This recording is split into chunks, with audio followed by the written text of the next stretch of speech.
Marvel's Spider-Man is widely regarded as a top-notch adaptation by most fans of the hero, something that has seen the game being shown some love in various mediums. Insomniac's version of Spidey has appeared in some official comic books and received a prequel novel, with the advanced suit even appearing in Spider-Man Into the Spider-Verse.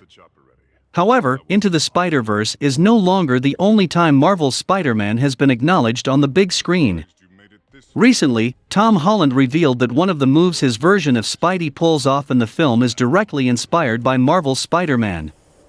While there is plenty of action on display in the hero's latest outing, and fans will surely be searching for any moves that look like animations from the game, two specific maneuvers seems to fit the bill. Alongside this, a very specific reference to the video game version of Aunt May seems to be included, something that hardcore fans will surely appreciate. Marvel's Spider-Man fans should notice a lot of similar movements in the movie, which comes with the territory since the same character that is being adapted. However, the final fight with Green Goblin seems to be the area where gamers should be looking to see the move Tom Holland mentioned. While it is not a perfect copy, and it may be revealed at some point that it was actually a different video game move that was featured in Spider-Man No Way Home, the moment where Peter flips over Goblin's head could be just what Tom Holland was referring to. Spider-Man leaps over the head of a Fisk thug before slamming him into the ground. The thug then lands awkwardly on their neck while Spidey lands smoothly. In Spider-Man No Way Home, Green Goblin lands the exact same way before an enraged Peter Parker begins to beat him down. The flip is very similar as well, with the only difference being that Spidey himself slams Goblin in the movie, but uses webs to slam the Fisk thug in the game. With the overall moves being so similar though, this might just be the Easter egg that Holland was referencing. The another move that was inspired is, in his fight against the Green Goblin in Happy's apartment complex, Spider-Man slams the villain through the ground and into the floor below by jumping over the Goblin, webbing the ground, and coming smashing down. This move comes directly from a similar scene in the PS4 game. The opening moments of Marvel's Spider-Man see Peter Parker swinging over to Fisk Tower and confronting the mob boss Kingpin. This is the tutorial section of the game, but it ends with a cinematic boss fight against Wilson Fisk that wrecks his building as he and Spider-Man punch each other through walls and bust through the floor. Towards the end of the fight, Spider-Man does the exact same move as seen in No Way Home, kicking the Kingpin through the floor just as he does with the Green Goblin. As more and more fans have seen the movie, however, they're beginning to detect other moments that might be homages to the PS4 title with Spider-Man's fighting style. It's not always easy to determine what is a purposeful nod and what is simply an example of both the game and No Way Home using classic examples of Spider-Man's powers, but either way, it's nice to see that the movie was interested in featuring the Insomniac game given how great and popular it is. Marvel's Spider-Man is full of memorable moments, ranging from the devastating final battle with Dr. Octopus to the last heartbreaking conversation between Peter Parker and Aunt May. Just like in Marvel's Spider-Man, Spider-Man No Way Home sees Peter losing his motherly figure. While the two have very different deaths, both teach Peter a lesson about helping people, pushing the idea that an attempt should always be made to save someone. Though the latest on-screen portrayal of Aunt May delivers the MCU's version of the iconic "with great power comes great responsibility" line, the video game version of May provides Peter with some equally brilliant advice. In a conversation with Martin Lee, Peter and Martin quote Aunt May by saying, "If you help someone, you help everyone." This memorable line is paraphrased in Spider-Man No Way Home, with "when you help someone, you help everyone" appearing on May's grave at the very end of the film.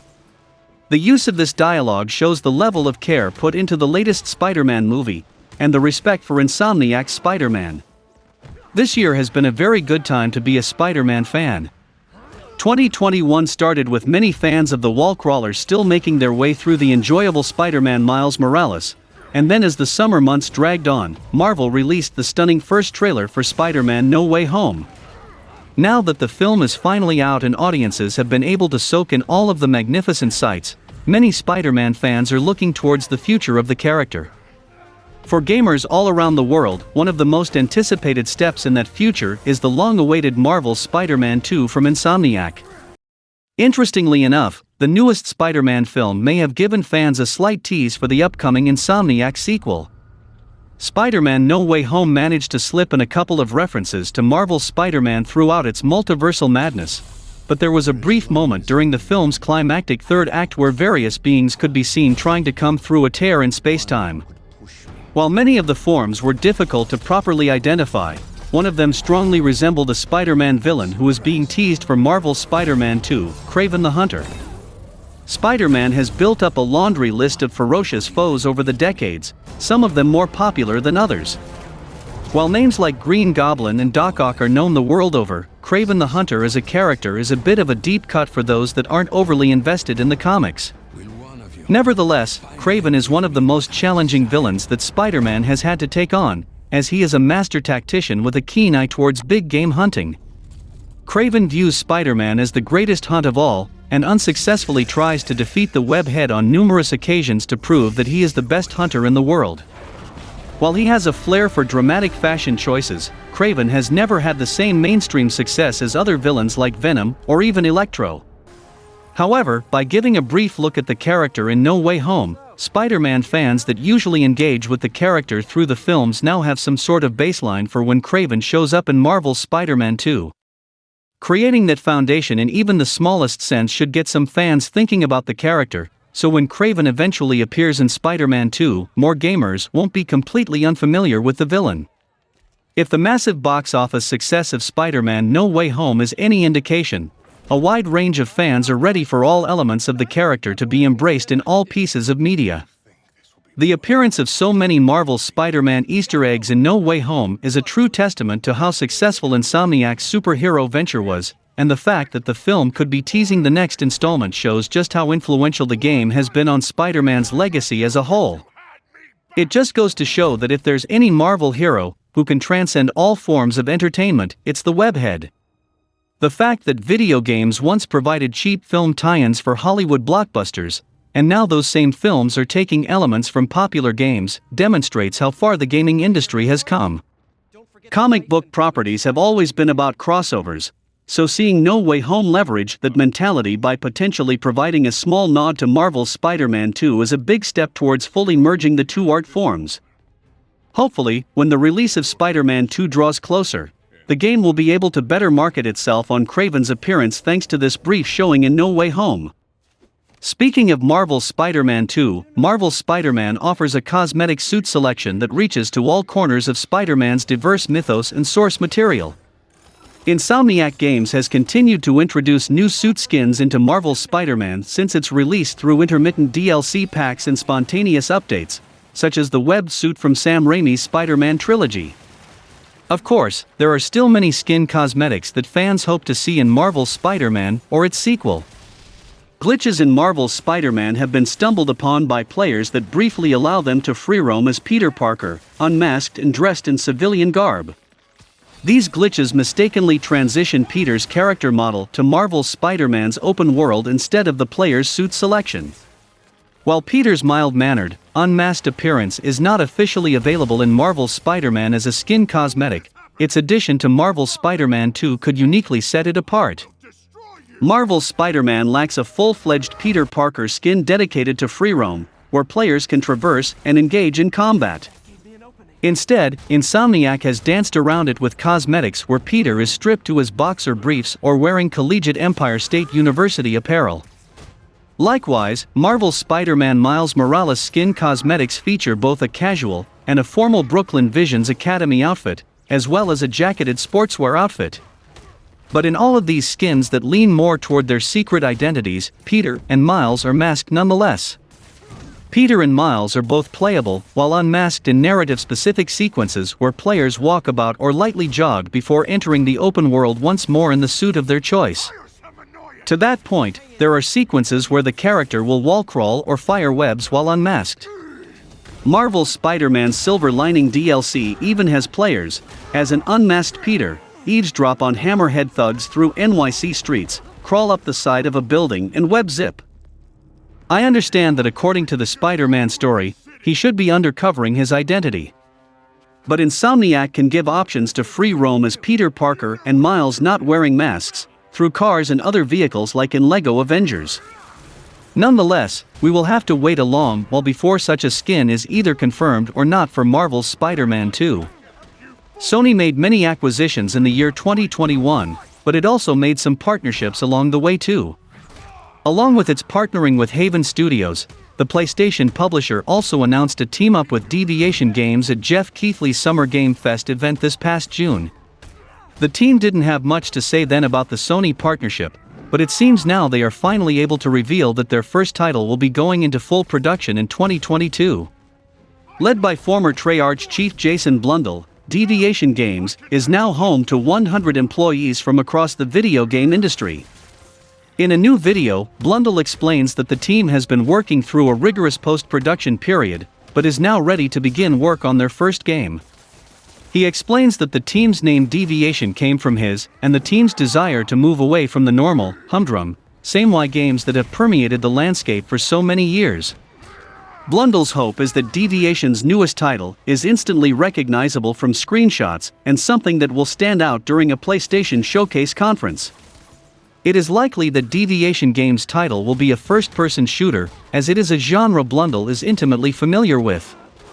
He claims that gameplay will be of the utmost importance to the team moving forward, and that no matter how good the story is, it means nothing if it's not partnered with fun and addicting gameplay. Pushing the genre and the medium forward is what is at the forefront of Blundell's ambitions for the game, creating the perfect marriage of game design and storytelling. While it's unlikely much of Deviation's newest title will be shown or even talked about next year, it is apparent that Jason Blundell and his team are committed to creating a title that will stick in the gamer consciousness. Sony is taking a chance and investing heavily in this studio, so it must have faith in the team's vision and dedication to bringing it to fruition. Sony certainly went to work this year acquiring many studios large and small, including Housemarque, responsible for one of 2021's best games, Returnal, and Bluepoint Games, who masterfully remade both Shadow of the Colossus and Demon's Souls. While not an acquisition, Deviation Games will no doubt prove to be another feather in the publisher's cap, and may even lead to it being acquired by Sony one day. This studio will be one to keep an eye on regardless. I think you've got more enemies in there than I do. If you think this will be more than a minor Moving forward, we have an update or leaked info on the lately announced ambitious Star Wars Eclipse. Quantic Dream and Lucasfilm Games' Star Wars Eclipse was recently announced, and a lot of speculation and controversy has swirled around it since. Star Wars Eclipse's official reveal boasted CGI visuals in a purely cinematic trailer.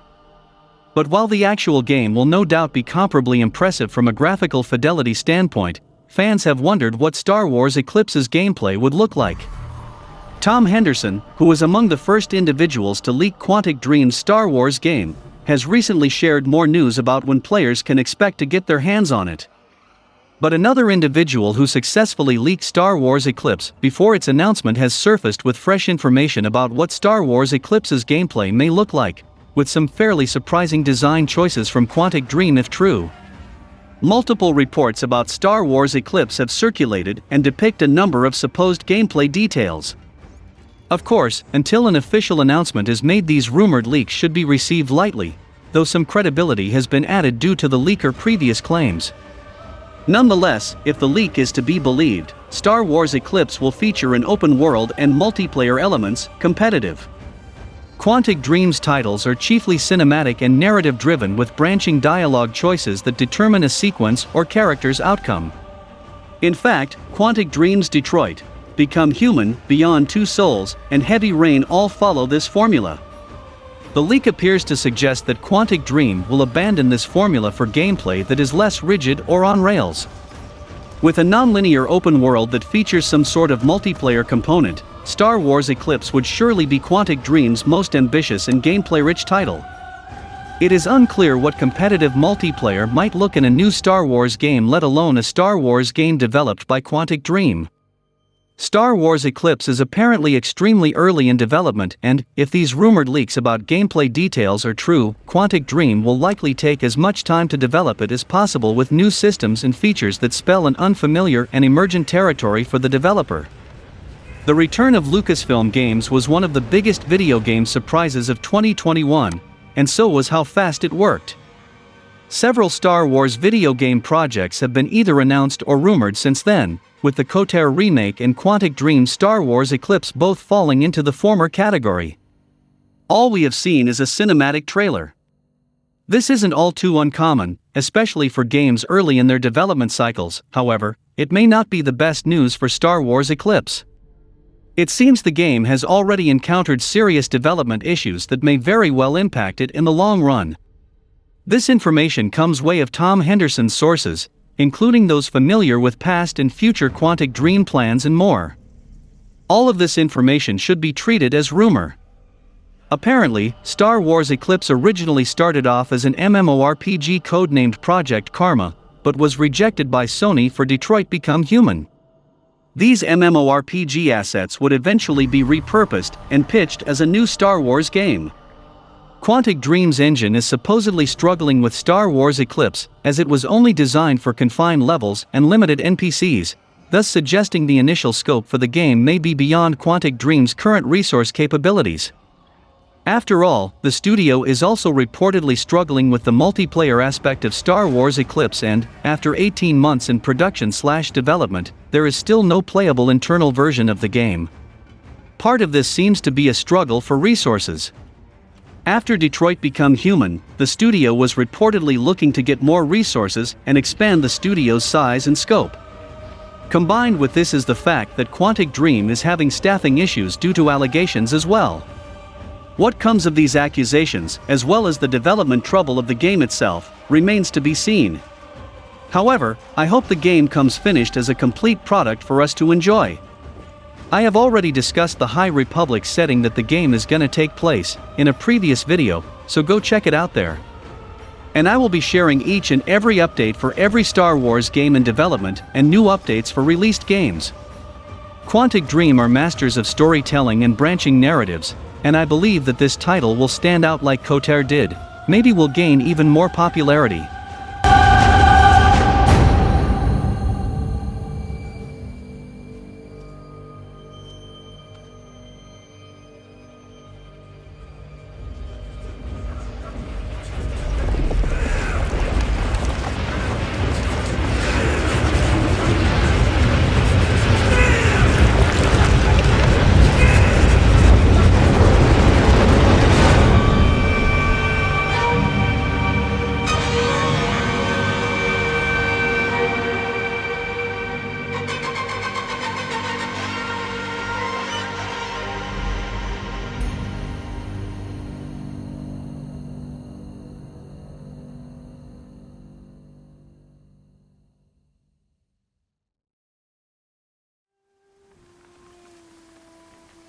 Up next, Embracer Group has just gone on quite the spending spree.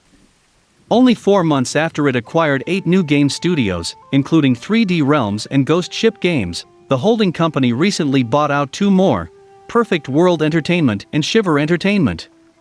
But it wasn't just that, the group also now owns animation studio Digic, German video-on-demand service Spotfilm Networks, and Dark Horse Comics. In a statement on its official website, Embracer Group explains that the acquisition of Dark Horse will strengthen the company's transmedia capabilities by adding expertise in comics publishing and film and TV production. While Dark Horse is arguably best known for its various comic book series, it does have a film and TV division as well, having produced multiple original projects and ones based on Dark Horse IPs, such as the 90s The Mask animated series and The Umbrella Academy for Netflix. Dark Horse has over 300 IPs at its disposal, and, with Embracer Group in possession of multiple game development studios, there is obvious intention to create new video games based on these IPs as well. Some of Dark Horse's best-known works include Frank Miller's Sin City and the Hellboy series, the latter of which fans would say has long overdue been owed a new video game since 2008's Hellboy: The Science of Evil and his special guest appearance in the DC Comics fighting game Injustice 2. Earlier this year, Dark Horse announced that it was establishing its own gaming division, with the intention to partner with other studios to make new titles, as well as set up internal studios. It's unclear if its acquisition by Embracer Group is or will affect any of Dark Horse's plans. At the very least, it's probably safe to assume that Embracer Group's own game studios will eventually work on games based on Dark Horse properties. Among Embracer Group's studios, it owns THQ Nordic, Saber Interactive, Gearbox Entertainment, and Koch Media, plus all their subsidiaries. This also opens up the possibility of Dark Horse getting the rights to make comics for the various gaming franchises under Embracer Group's ownership. The list includes Borderlands, Darksiders, and Saints Row. Dark Horse certainly has experience adapting video game franchises into comic books. In the past, it's creating tie-in books for God of War, Horizon Tomb Raider, Overwatch, and The Witcher. At this point in time, it's far too early to tell what sort of projects will come about from this acquisition. Although if Dark Horse's comments from when it announced its gaming division back in June are anything to go by, fans may see the first of these potential gaming projects sometime in 2022. Embracer Group, formerly known as THQ Nordic AB, has been expanding aggressively since the start of the 2010s, buying up major influences in the game industry, as well as other sectors of entertainment. It may not develop any games of its own, but as such a vast parent company, Embracer is still responsible for a lot of beloved game franchises. Embracer Group was no slouch in 2021, acquiring some major names and indicating that it had no plans to slow its roll. Shortly after buying some major studios at the start of the year, Embracer made nearly $1 billion of stocks available for purchase as a means of raising more funds. That was a clear sign that Embracer wanted to go big or go home this year, and the rest of its purchases in 2021 have driven that message home. If Embracer's impressive new catalog of subsidiaries are anything to go off of, 2022 could be filled with even more major acquisitions. The holding company started 2021 strong by announcing in February that it had bought Gearbox Entertainment, which means it now owns Gearbox Software of Borderlands and Brothers in Arms fame. Considering the broad success of 2019's Borderlands 3 and the potential in Tiny Tina's Wonderlands, it's no surprise that Embracer wanted Gearbox. Aside from the Borderlands creators, it also bought Easy Brain and Aspyr Media in February 2021. Easy Brain, which historically develops mobile games and apps, has become a new holding label within Embracer, while Aspyr Media will continue developing games and porting others to macOS and iOS platforms as a subsidiary of Embracer's Saber Interactive. Embracer picked up a few smaller studios in May 2021, industry newcomers Appeal Studios, Frame Break, and Massive Mini Team, as well as Kingdoms of Amalur, Re-Reckoning developer Keiko Games. Scooping up these 4 studios was remarkable already, but Embracer topped itself by a wide margin when it acquired a long list of additional studios in August such as 3D Realms, Crazy Labs, Demiurge Studios, DigixArt, Easy Trigger, Force Field, Fractured Byte, Ghost Ship Games, Grimfrost, Slipgate Ironworks and Smartphone Labs. A few months passed without any further Embracer acquisitions, but in December 2021 it made statements about several studio pickups to seemingly round out a busy year. Aside from software developer Shiver Entertainment, Hungarian animation studio Digic, and German video-on-demand network Spotfilm Networks, Embracer bought Neverwinter developer Perfect World, as well as its subsidiary Cryptic Studios, of Star Trek Online fame. Both Perfect World and Cryptic Studios will be housed under Gearbox. Additionally, Embracer has placed a multi-billion euro bid on board game company Asmodee, known for publishing games such as Catan and Carcassonne. Perhaps the most significant of these December acquisitions is Dark Horse Media, the parent company of Dark Horse Comics, which is well known for publishing the likes of Hellboy, Sin City and Umbrella Academy, as well as a number of licensed comics. It wouldn't be surprising to see video game adaptations of Dark Horse IPs coming out in the near future with Embracer Group's broad resources. Between the Gearbox acquisition at the start of 2021 and the Dark Horse purchase at the end, Embracer Group certainly found strong ways to bookend the year. While its long-term plans with some of these purchases remain to be seen, it's clear that Embracer is eager to extend its influence in this gaming industry. Another giant that is in the acquisition spree is Tencent. The technology and entertainment conglomerate Tencent has recently acquired Turtle Rock Studios, rounding out 2021 with several acquisitions. Tencent, the giant technology conglomerate, has been on a buying streak for the last few years, and the latest gaming studio to fall under its wing was Back 4 Blood developer Turtle Rock Studios. Since its inception in 2003, the gaming division has been steadily growing, and with the success of Honor of Kings backing it up, it started acquiring strategic partnerships and stakes in many studios around the world. By now, the company is bigger than EA, Nintendo, and many other giants in the industry. With the acquisition of Back 4 Blood creator Turtle Rock Studios, Tencent has taken another step towards becoming a true media behemoth. The company seems particularly interested in multiplayer and co-op experiences, and some of the partners it works with have produced massive hits with that focus. Although 2021 has been a year with record acquisitions, the company was already huge to begin with, having stakes in studios and companies like Riot Games, Ubisoft, Activision Blizzard, Supercell, Dontnod Entertainment, Bloober, and more.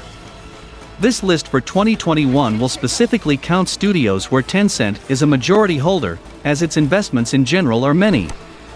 Back in January 2021, Klai Entertainment was acquired by Tencent. While the studio is mostly known for the fan-beloved Don't Starve series, it is one of the most prolific indie studios for having created a surprising amount of titles in its almost 15 years of existence. Among its most well-known games are Mark of the Ninja, Invisible Incorporated, the Eat series, Hot Lava, and Griftlands. When the acquisition occurred, the press release claimed Klai would retain its independence and control of its IPs. Tencent's aim with this acquisition is to help the company get into the highly competitive Chinese market. Although Tencent had shares in Jaeger previously, in June 2021 it became the majority shareholder of the German studio. Jaeger is best known for Spec Ops: The Line, a subversive game that sort of transforms Apocalypse Now or Heart of Darkness into a deep, complex video game that was widely considered a masterpiece. Their most recent project is called The Cycle, and it is a multiplayer shooter in early access since 2019, currently a PC exclusive. They only have 2 other published games, a combat flight simulator called Jaeger, and another title called Dreadnought. The first one was an Xbox console exclusive, while the second was a PlayStation 4 exclusive that also released on PC. Tencent acquired yet another giant in July 2021 when it became the sole owner of UK-based AAA developer Sumo Digital. Founded in 2003, this company has not only developed its own games, but also helped port titles and acquired other smaller developers such as The Chinese Room, Dear Esther, Amnesia: A Machine for Pigs. Sumo Digital's most well-known titles include Sackboy: A Big Adventure, Hood Outlaws and Legends, Little Big Planet 3 and Team Sonic Racing, among many more on a myriad of platforms. One interesting detail is that, between its work in Crackdown 3 for the Xbox One and Little Big Planet 3 for the PS4, Sumo Digital has developed high-profile exclusive games for both Sony and Microsoft. While their next project still needs to be announced, several sources claim it is going to be a AAA game. Tencent acquired Stunlock Studios shortly after Sumo Digital. Stunlock is the Swedish studio best known for the free-to-play Battlerite games, available exclusively on PC, and a smash hit on Steam when it released back in 2017. The studio's next project is called V Rising, but as of now does not have a confirmed release date. Besides these titles, Stunlock Studios had also developed Dead Island Epidemic, Bloodline Champions, and Project Zero, among others. Wake Up Interactive is a holding company solely owned by Tencent, which was acquired back in November. It has 2 studios, Soleil and Valhalla Game Studios. Its most well-known game is the Switch F2P multiplayer title Ninjala, which mixes cute artwork similar to Splatoon with third-person combat inspired by ninjutsu and martial arts. Wake Up Interactive's next project seems to build off of the Ninjala experience, but attempts to give it a darker, more serious aesthetic. Project Edo, announced after being acquired by Tencent, is going to be a multiplayer ninja action game for undisclosed platforms and a release date to be confirmed. Fat Shark is a studio based in Stockholm, Sweden, and mostly worked as a subcontractor for several AAA titles for PC and consoles. Tencent acquired majority control of the studio in November 2021, which earned it a 36% ownership stake. Some of the games developed there include the Warhammer Vermintide series, Escape Dead Island, and War of the Roses, among others. Fat Shark's next project, Warhammer 40,000 Darktide, was announced during the Game Awards 2020, and it will be a first-person shooter set in the Warhammer 40,000 universe. It will come out for PC and Xbox Series X sometime in 2022. Tencent's latest acquisition was Turtle Rock Studios. This is the team that created Left 4 Dead and Evolve, before releasing Back 4 Blood this year. With this recent acquisition, the gaming giant shows its interest in asymmetric multiplayer, a genre with a lot of room for growth. Although the percentage of the stake is not public as of yet, Turtle Rock Studios will now be officially considered part of the Tencent family. The bit of interesting information that was made public is that Turtle Rock Studios will keep its own licenses. This is interesting, as the studio was part of Valve up until 2010, when it regained its independence and started working in Evolve, but lost the rights to the Left 4 Dead games in the process. Both of these companies own 80% of the whole gaming industry, which is mind-boggling and also comprised of more than 750 studios. These guys are making acquisitions like a walk in the park.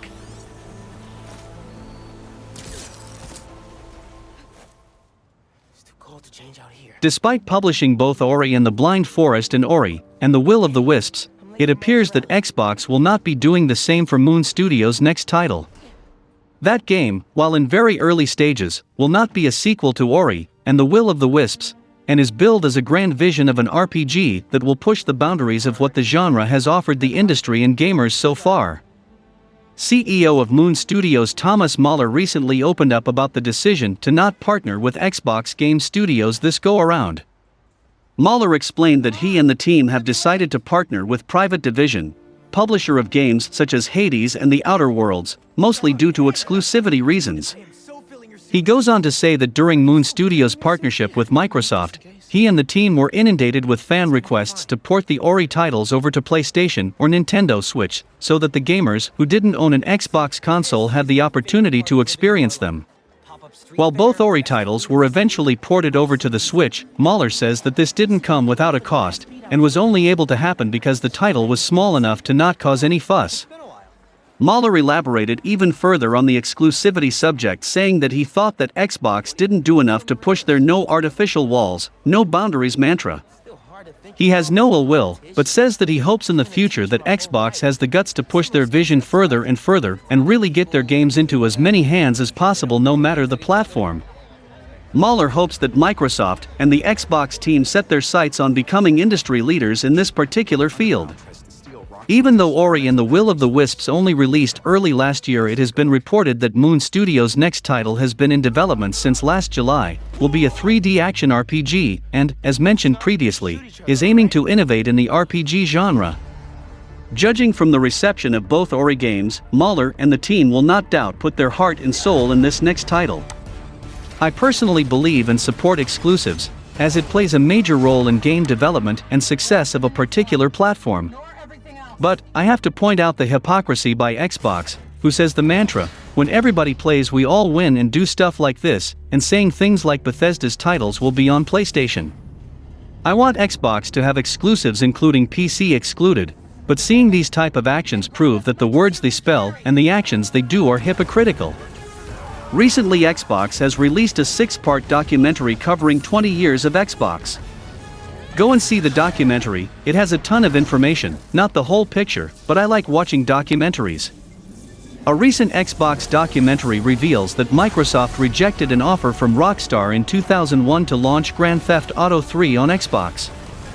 Grand Theft Auto's transition from 2D to 3D with the release of Grand Theft Auto 3 saw the series reach a new level of success, quickly becoming one of the most iconic franchises in the world of gaming. The massive success of the trio of PlayStation 2 games elevated Rockstar Games into one of the titans of the industry, with the Grand Theft Auto trilogy recently being remastered for modern consoles.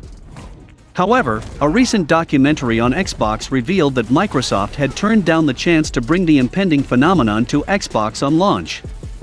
Before the release of the highly acclaimed third entry into the franchise, Grand Theft Auto had been a top-down 2D series for its first 2 games on the original PlayStation.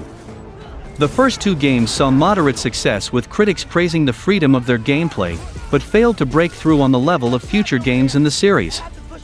With the 6th console generation approaching, the recent documentary series, Power on the Story of Xbox, reveals that Rockstar had approached Microsoft about bringing Grand Theft Auto's first 3D title to Xbox.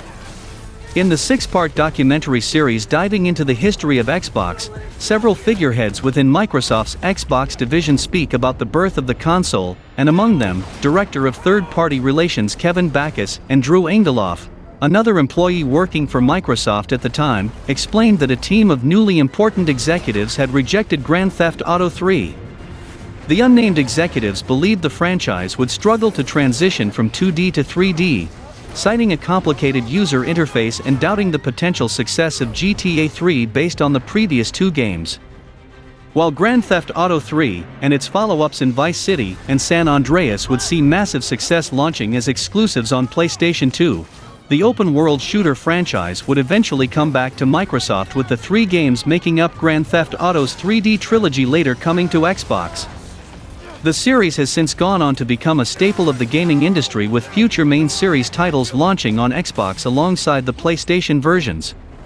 The Grand Theft Auto franchise's trio of games from the 6th console generation have remained some of the most recognizable and highly regarded games to this day. GTA San Andreas remains one of the best-selling games of all time, a trend that would continue with future entries in the franchise, and the 3 games have all seen multiple re-releases to most consoles since, and even received mobile versions.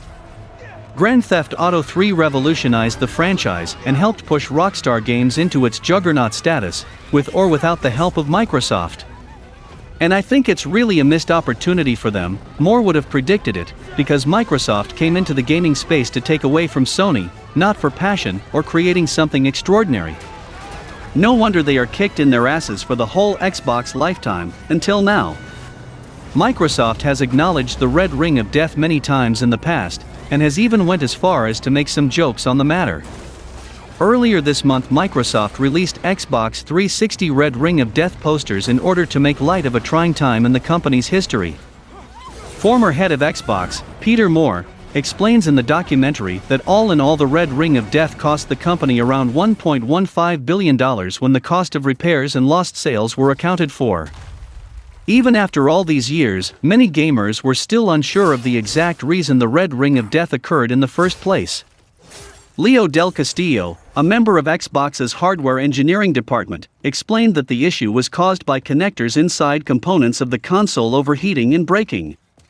This damage was not directly caused by too much heat, as Todd Holmdahl, Xbox's head of hardware from 1999 to 2014, explained that the Red Ring of Death occurred when the console reached a high level of heat, and then cooled off suddenly when the console was switched off.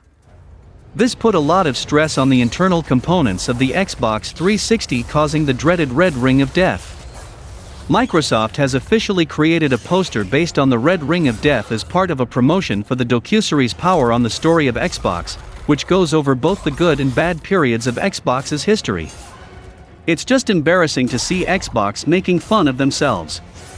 I have never seen a company that make fun of themselves. Failures like these should be acknowledged, learned and corrected, but not celebrated like this piece of shit. They are selling Red Ring of Death posters like it was a symbol of honor. The same thing happened with the Craig situation in Halo Infinite. Microsoft clearly don't know how to respect their franchises and their brand. And it's embarrassing to see them do this type of things, instead bringing quality games. Okay, now, we have one final Xbox news to cover, as Xbox confirms the rebranding of its Game Pass service on PC, hoping to streamline its various subscriptions among multiple platforms. Xbox Game Pass on console and on PC are slightly different services from one another. This distinction is not in how they operate or function, but in the library of games they actually offer, with some titles being exclusive to consoles and others only being PC. Microsoft has confirmed the rebranding of Xbox Game Pass PC subscription in a pair of tweets. Formerly Xbox Game Pass for PC, the service's title is now simply PC Game Pass, shortening the name and making it more straightforward. We heard a rumor that we're changing our logo and name. The rumor is true, PC Game Pass writes, the account now having the PC Game Pass name. The follow-up post is a list of mock patch notes, explaining that this change is literally just a presentation change, and not a modification to the service itself. As it stands, there are currently 3 subscriptions for Xbox Game Pass: Console, PC, and Ultimate. As the name implies, the console subscriptions gives the benefits of Game Pass solely to Xbox users, while the newly named PC Game Pass does the same for PC, with EA Play added as a bonus. Ultimate members get the most bang for their buck though, it giving players access to Game Pass on both console and PC, cloud gaming, Xbox Live Gold, and EA Play. It is unclear whether the Ultimate Game Pass subscription will have its name changed at all to accommodate the PC version's change. This is just a rebranding, but it screams to me that they have already indicated they are leaving the console space soon. Dropping the Xbox name from the title in favor of PC is a clear indication of that. Xbox console never made a profit since its inception, so it makes sense for them to go full service-based company and third party. And that's all for the video guys, like and share the video for a greater audience. Comment your thoughts on the topics and donations are always appreciated. Subscribe to the channel and click the bell icon, and until then from SMPV, it's goodbye.